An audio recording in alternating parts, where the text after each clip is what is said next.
మరీ కోరుకుంటానండి. మన బీసీ వర్గాలు ఏ పార్టీని కూడా అతిగా పూసుకోవద్దు. ఎవ్వరు కూడా సినిమాలు పిచ్చైనా సరే మన సినిమా హీరోలు మనోళ్ళా? డైరెక్టర్లు మనోళ్ళా? ప్రొడ్యూసర్లు మనోళ్ళా? ఎందుకు మనం చూడాలి వాళ్ళ సినిమాలు? వాళ్ళ సినిమా కథ కథలు మనకు కావాలంటే ఏం చేస్తామండి మనం? ఇప్పుడు జనరల్‌గా మనకి కళలంటే ఏంటి చాలా ఉన్నాయి. తమిళ్ సినిమాలు లేవా? తమిళ్‌లో అసలు ముక్కు మొహం తెలియకపోయినా కూడా వాడి క్యారెక్టర్ మీద వస్తది. అది సినిమా అంటే. సినిమా అంటే ఏంటి?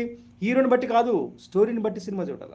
హీరోని బట్టి సినిమా చూసేదాన్ని హీరోయిజం అంటారా? హీరో సినిమాలు అవన్నీ. మన దాంట్లో ఉన్న క్యాస్ట్‌కి సంబంధించిన వాళ్ళు ఒక్కొక్కడికి ఒక్కొక్క క్యాస్ట్. బొడెండర్‌కి సంబంధించి వాళ్ళ క్యాస్ట్ వాళ్ళు చూస్తారు. కొంతమంది ముస్లిమ్స్ చూస్తారు. ఎందుకంటే వాళ్ళ మదర్ ముస్లిం కాబట్టి ఆళ్ళు చూస్తారు. వాళ్ళు మావోడు అనుకుంటారు. అలా కొన్ని కొన్ని సామాజిక వర్గాలు బట్టి వాళ్ళు ఇంటెన్షన్ ఫీల్ అవుతారు. ఇప్పుడు 'ప్రభాస్' అంటే రాజులందరూ కూడా మావోడని ఓన్ చేసుకుంటారు. సో, ఒక్కొక్క సామాజిక వర్గం వాళ్ళు వాళ్ళ హీరోలని అలా పూజించుకుంటున్నారు. మనోళ్ళు బీసీ వర్గాలకు తెలియట్లా. ఆ హైప్ చూసి అంతా కూడా 24 గంటలు వాళ్ళ పనేంటి మీడియాలో ఉన్నాయి. ఎలక్ట్రానిక్ మీడియాలన్నీ కూడా వాళ్ళ హీరోలని 24 గంటలు ప్రమోట్ చేస్తారు.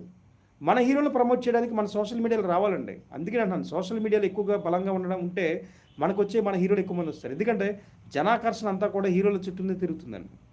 ఎందుకంటే ఎంటర్‌టైన్‌మెంట్‌కి మనం ఇచ్చే ప్రాధాన్యత మిగతా దేనికి ఇవ్వం. అందులో యాక్ట్ చేసిన ఎవరిని చూసినా మనం గొప్పగా చూస్తాం. అంటే టచ్ చేస్తే వీడికి ఏదో పూనకలు వస్తా ఉంటాయి. అలా మనం ఇంటర్నల్‌గా ఫీల్ అవుతుంటాం. కాబట్టి మన సామాజిక వర్గాలకు గుర్తుపెట్టుకోవాల్సిందంటే మన బీసీ సామాజిక వర్గాలకు సంబంధించిన వాళ్ళే మనకు రావాల. మీ మనిషి అంటే మరి